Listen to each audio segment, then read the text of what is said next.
Hi everyone, কেমন আছেন সবাই? আশা করি সবাই ভালোই আছেন। আজ আমি বানাতে যাচ্ছি কাতলা মাছের ভাপা। তো একটা টিফিন কৌটো নিয়ে নিয়েছি, ওটার মধ্যে আমি আমার জন্য 2 পিস কাতলা মাছ নিয়ে নিয়েছি। এটাতে এখন দেব একটু হলুদের গুঁড়ো,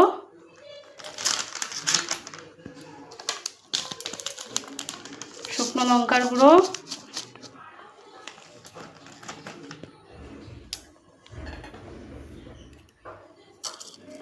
লবণ, সরষে বাটা আর একটু লঙ্কা পেস্ট।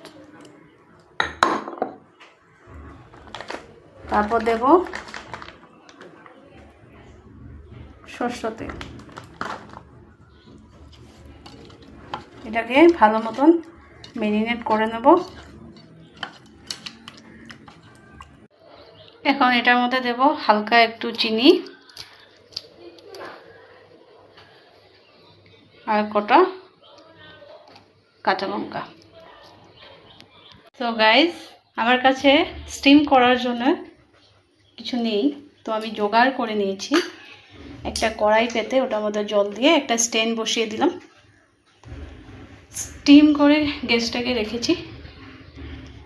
এখন এটার মধ্যে বাটিটা বসিয়ে দেব, উপর দিয়ে ভালো করে চাপা দিয়ে 15 মিনিটের জন্য সিদ্ধ হতে দেব। देखिए कैसा बना है। इसमें मैं थोड़ा सा धनिया पत्ता गार्निश कर देती हूँ।